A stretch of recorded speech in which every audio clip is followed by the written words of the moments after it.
Have you tried training methods that just didn't work? Do you feel that your pet is not getting his or her nutritional needs met? Are illnesses and bad behavior your daily norm? You're going to want to join me on the Pet Parenting Reset, where you'll hear interesting and informative interviews and get solutions to all your pet problems. I'm your host, Jessica L. Fisher.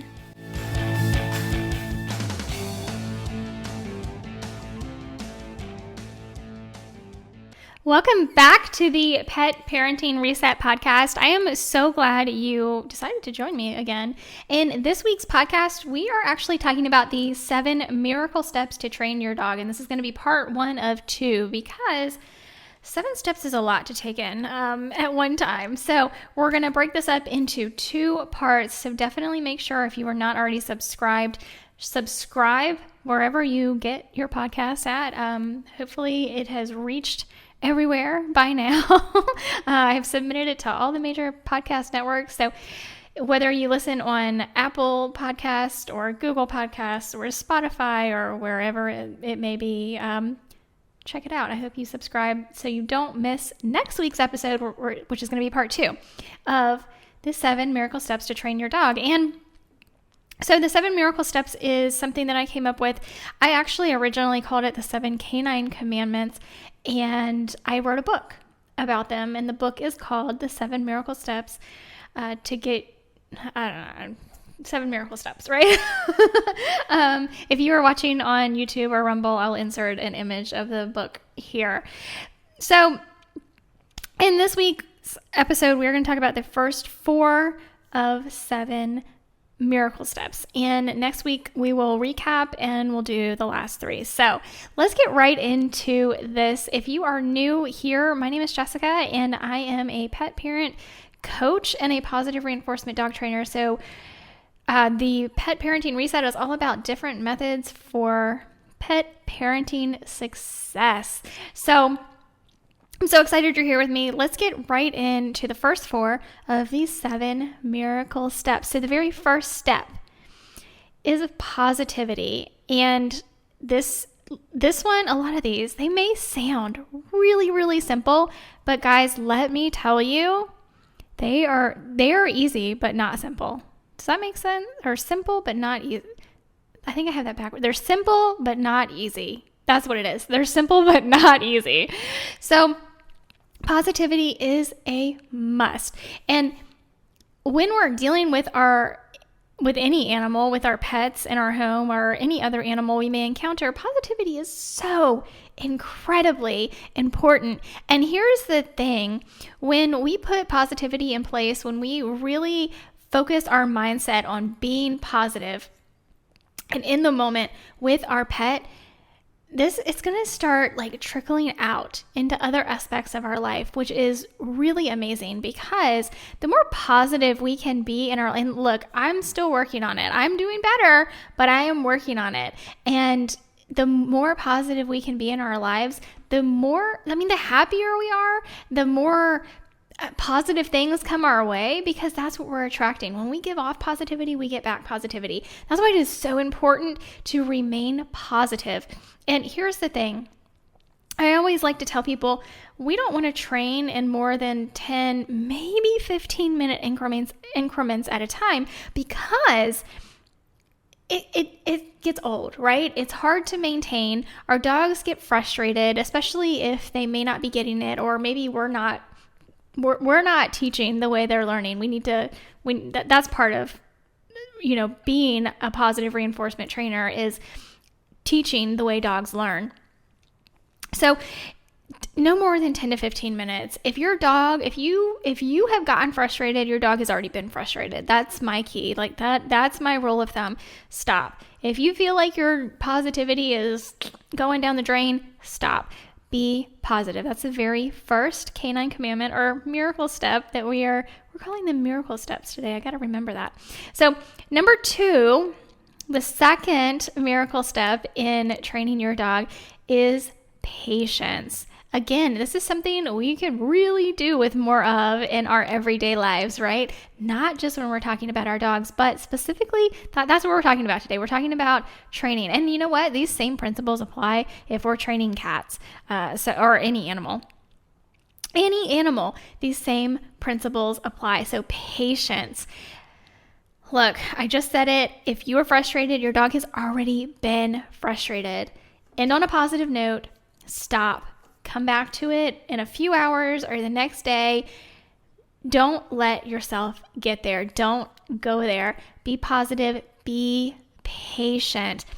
Now, and that patience comes in so many forms because, if we are allowing our dogs time to process what we're asking of them, giving them that space to think it through and get it right. Don't ask them for the same cue or command over and over and over again, right? Ask it once and be patient. Let your dog figure out what you're asking. If you need to help them get there, that's fine. But once we have helped them get there and we ask them, we have associated a verbal cue or a hand signal or a clicker with an action or behavior. Once we've associated that, give them time, provide that space and patience for them to get it right. Don't keep asking for it over and over. Your dog is thinking. Give them time to process. Patience comes in so many forms. And again, when we start practicing patience with our dog, it starts trickling out into other areas of our lives and really can make a huge difference for us. So while I'm giving you these to help you in training your dog or cat or whatever animal it may be that you're training, these are really great life lessons too. So let's move on to the third in the list of miracle steps to train your dog.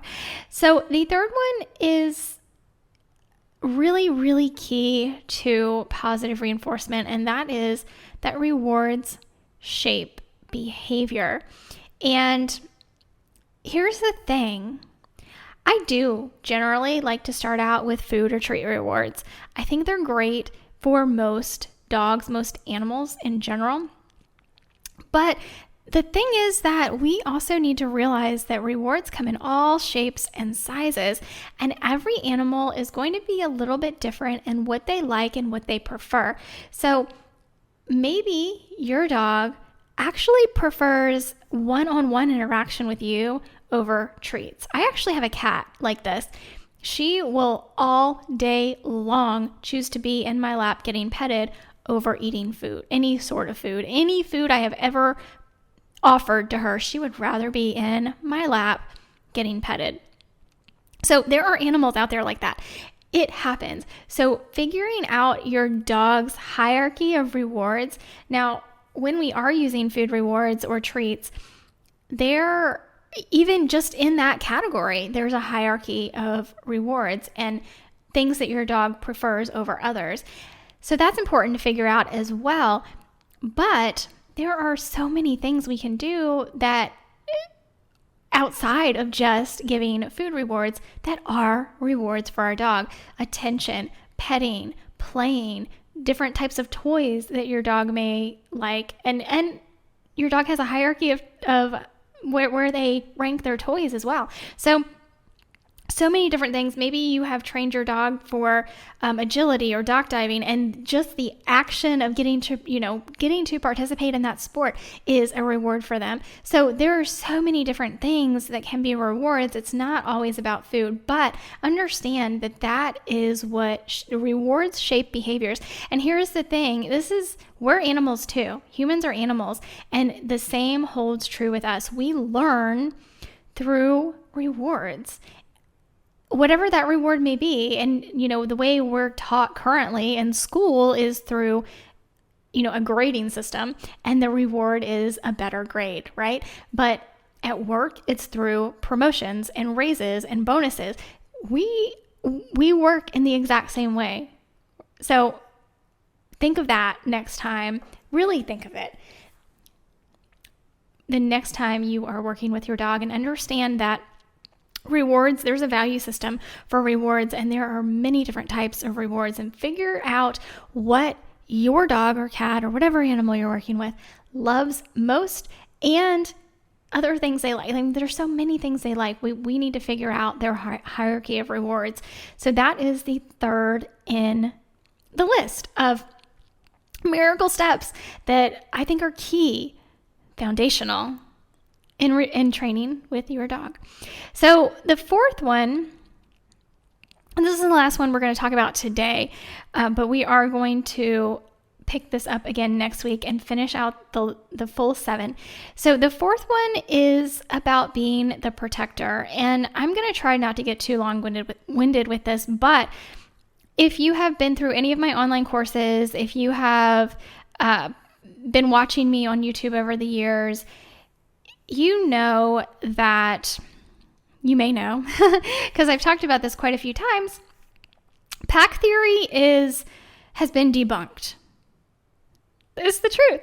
Pack theory has been debunked. There are still many people out there. There are still many trainers out there who train based on pack theory, and I think it's unfortunate, but we know that pack theory has been debunked. It is not true. What happened was there were some researchers who studied wolves in captivity, and these wolves were not of the same family unit. So these wolves were captured from various places around the world, brought in to the same enclosure, and they were studied. Now, this is absolutely not natural. It's not a natural setting for them. It's not their natural environment, and it's not their natural family unit. These were wolves that had never met, grown wolves in most cases, that had never met each other before. So there was a lot of hostility, a lot of aggression, a lot of tension, which is natural, but not typical in a family setting for wolves. So that research that was done was published, and pack theory was invented. And for generations, a couple generations, a lot of dog trainers trained on pack theory. And unfortunately, there are still trainers that are out there training on pack theory. And I promise this story is going somewhere. One of the original researchers who is still alive actually came out, gosh, it's probably been 20 years ago, and said that he really wishes that they would just he came out with a book saying all of that research was invalid. It was not scientific in nature whatsoever. It is not true. It's not appropriate. That the research that was originally done is just, it's poor research. And he came out with new research based, and others actually have come out with new research based on watching and observing wolf packs, wolf families in the wild. And their findings are radically different. So naturally, a wolf pack is a family unit. You're going to have one breeding pair and their offspring. And as the offspring grow, they actually will leave to find their mate and create their own pack. So it's one breeding pair and their offspring. That's the pack. Very, very much like a family unit that you would see here in the US or the UK or Australia or wherever you are in the world. You have a mother and father and children, and I'm not getting political with this, so let's not go there, but you have a breeding pair and their offspring. That is a family unit. So it biologically, science based in nature, that's what you see, a breeding pair and their offspring. So no political posts on this. We're not getting political at all with this. A breeding pair and their offspring, that is a family unit. Now, in a family unit, what do you expect? You expect that the breeding pair teach their offspring, but there is no, so that's the hierarchy in the pack. There isn't an alpha. That's just not how it works in the wild. So really, really interesting. The original researcher came out against the research, and we now know that it's not this pack theory with an alpha who is the end all be all dictator of the pack. That's not how this works. That's not how it works in the wild. That's not how a family unit functions, at least not one that functions well, right? That's not how it works. So a well-functioning family unit does have, the breeding pair at the head, or the parents, right, who are in charge. And I say that, if you're watching the video, like in quotations, because they are the eldest and they are the wisest, and they are the ones that go out and hunt and get the food and bring it back to the family for, to eat. They help each other and protect each other and teach each other. And it's very, very family oriented. That's how your dog fits into your home. And the reason that I bring all of this up is because when we think about how we originally, and I say we very loosely because humans, not me or you, but humans originally began to domesticate wolves into what we now have many, many, many years later as dogs. There was a symbiotic relationship. The wolves would warn, so people back then, humans, had small tribes that they may travel around if they were hunters, or it may actually be like a small village of people. What happens is the symbiotic relationship was that wolves would actually warn the people in the tribe or the village if there was any threat coming in, right? Outside threat coming in. They would be able to warn the people that something was going on.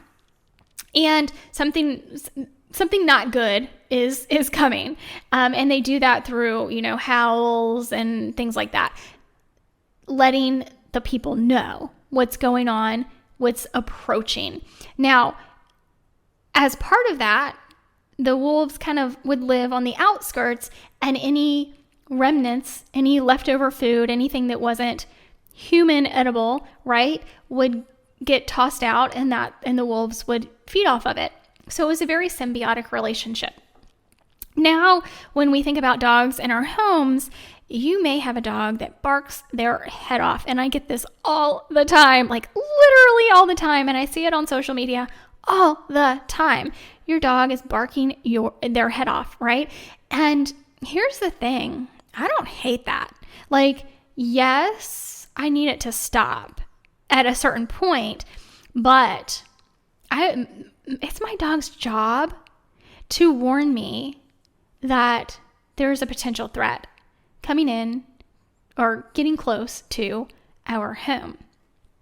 So I don't hate that. I just need to be able to harness that. And that's where Be the Protector comes in, because what happens is, in that symbiotic relationship from thousands of years ago, when it was wolves and, tribes or villages of humans, the wolves are the warning system, and you then take over. Okay, you're like, thank you for letting me know, and I'm now going to protect the other humans in this tribe or village. We're going to protect ourselves, but you warned us and let us know. That's what this is about. So we need to reframe our minds. And this I've given you 4 huge things today, and I hope you don't solely focus on this one, but this one's pretty big. I tend to see people focus on this one more than anything else. But if you need to go back and replay the podcast, I highly recommend you do so, because all 4 of these really are super, I had to narrow things down to 7. 7 was like my, are you sure I have to get down to this? Right? These are all really important. But people do tend to really hone in on this one, because it's like a switch gets flipped in your mind, and you're like, oh my goodness. Oh my goodness. Are you sure? That's what's going on. So the whole thing is that your dog is here to warn you. They are a warning system, and then you take over. So if you haven't already read the book, I definitely recommend you checking it out. You can get a digital copy for like $5. It's insanely inexpensive. If you check the link tree or go to the show notes, go to jessicalfisher.com and click on podcast, and that'll take you to the show notes page, and I'll have the link tree listed there and everything else. You can grab a copy of the digital book. If you're in the U.S., I can mail you a physical copy of the book if you would like. You can go to that same link and then click on, I'm in the U.S. and I want a paper copy of this book. But anyway, that's just this podcast is brought to you by, this podcast is brought to you by the 7 Miracle Steps. Yes, I wrote the book. So that's a little commercial in the middle of this podcast. But anyway, I definitely recommend you check it out because I do go further into detail into these, but I really am trying to give you like the Cliff's Notes in this podcast and then next week's podcast, so that you really get like the bulk of the information that you can kind of go forward with. But it's their job to warn us. It's our job then to take over and, protect our home. They are the warning system. We are the protector.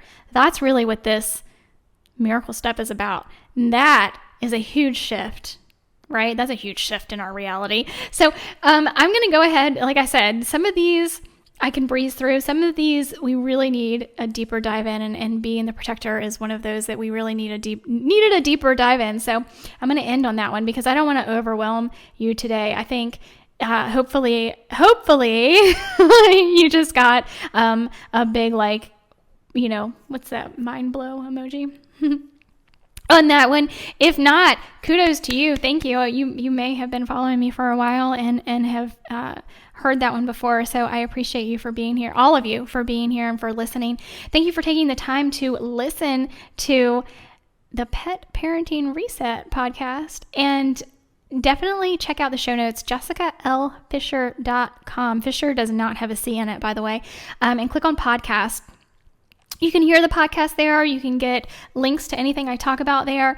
And before we go, I do have to mention that I hope you check out my Patreon, because I really have like a little family over there on Patreon, and I want you to become a part of it. You get extended and exclusive content over there, and you can participate, which I really, really want for you to do. I want to learn more about you. I want to learn more about your pets. I want to learn I want to know what information that I can provide to you that is best going to help you.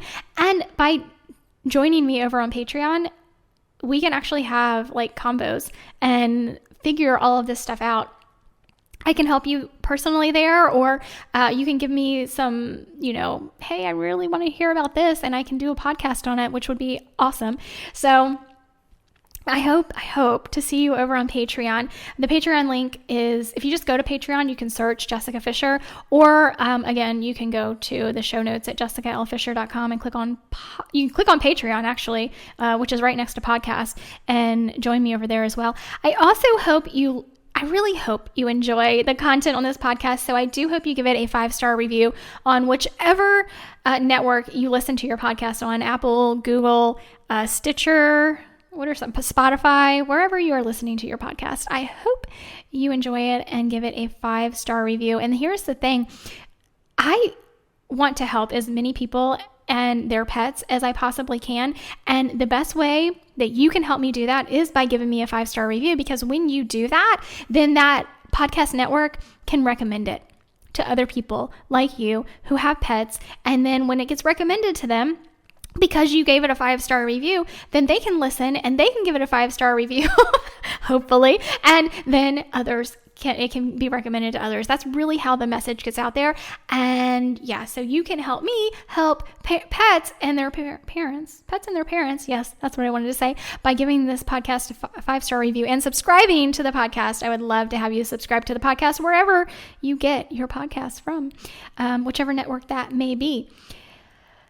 Also, the video for this will go up on YouTube and Rumble, so I do hope you check that out as well. Or, some people prefer the podcast, some people prefer the video. So it's going to be wherever you want to get the content, that's where it's going to be. If you want to get the content somewhere and it is not there, let me know about it. Yeah, let me know about it, so I can hopefully get it there for you. All right, guys, I've gotten a little long-winded. I will talk to you next week. Until then, Love you guys. Love your pets. Be safe. And yeah, be happy and healthy. Talk to you next week. Bye.